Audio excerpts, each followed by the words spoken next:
মিশিগানের Democratic senate প্রার্থী আব্দুল এল সায়েদকে লক্ষ্য করে তীব্র আক্রমণ করেছেন প্রেসিডেন্ট ডোনাল্ড ট্রাম্প। বুধবার লাস ভেগাসের এক বক্তৃতায় এল সায়েদকে বারবার কমিউনিস্ট আখ্যা দেওয়ার পাশাপাশি তিনি ইহুদি ও ইসরায়েল বিদ্বেষী বলেও মন্তব্য করেন। তবে এসব অভিযোগের পক্ষে কোনো প্রমাণ উপস্থাপন করেননি ট্রাম্প।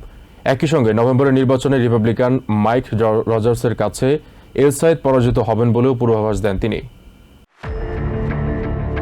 মিশিগানের ডেমোক্রেটিক ইউএস সেনেট প্রার্থী আব্দুল এল সায়েদের বিরুদ্ধে আক্রমণ জোরদার করেছেন প্রেসিডেন্ট ডোনাল্ড ট্রাম্প। লাস ভেগাসে এক অনুষ্ঠানে তিনি এল সায়েদকে ইহুদি ও ইসরায়েল বিদ্বেষী হিসেবে অভিযুক্ত করেন। And the polls were wrong again last night when they thought it would be a landslide victory for a hater of Jews and a hater of Israel. This guy hates Jews.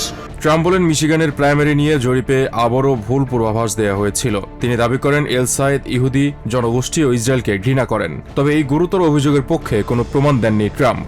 Abdul El Sayed, can you believe this?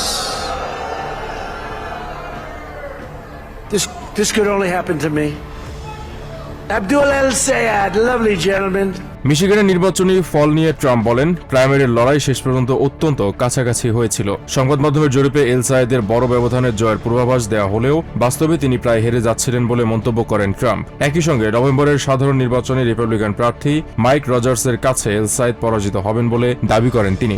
But the socialist candidate ran up big margins against the communist candidate in Detroit. এরপর নিজের communism বিরোধী বক্তব্য আরও জোরালো করেন Trump. এল সায়েদকে communist প্রার্থী হিসেবে তুলে ধরে তিনি দাবি করেন, রিপাবলিকানরা এমন প্রার্থীর বিরুদ্ধে আরও ভালো ফল করে। এ কারণেই এল সায়েদের প্রাইমারি জয়ের পর তিনি রিপাবলিকান পার্টিকে অভিনন্দন জানিয়েছিলেন বলে জানান। The communists want to take their ruinous and deadly ideology of misery and squalor to every state in America, but we're not going to let them. Trump বলেন, কমিউনিস্টরা তাদের ধ্বংসাত্মক আদর্শ দেশের প্রতিটি স্টেটে ছড়িয়ে দিতে চায়, কিন্তু তার প্রশাসন তা হতে দেবে না। ট্রাম্প কমিউনিজমকে দারিদ্র্য, অপরিচ্ছন্নতা, অপরাধ, মৃত্যু ও ধ্বংসের সঙ্গে তুলনা করেন। এরপর এল সায়েদকে নিয়ে অশালীন ভাষায় ব্যক্তিগত আক্রমণও করেন তিনি। When I watch Abdul, he's full of shit.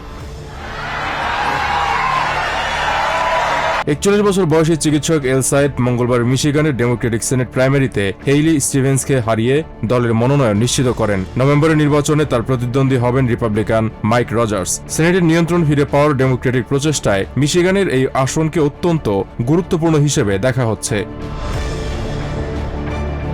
Shoaib Akhtar, TVN 24 news desk. New York থেকে সম্প্রচারিত টিভিএন 24 টেলিভিশন বিশ্বজুড়ে বাঙালির কণ্ঠস্বর।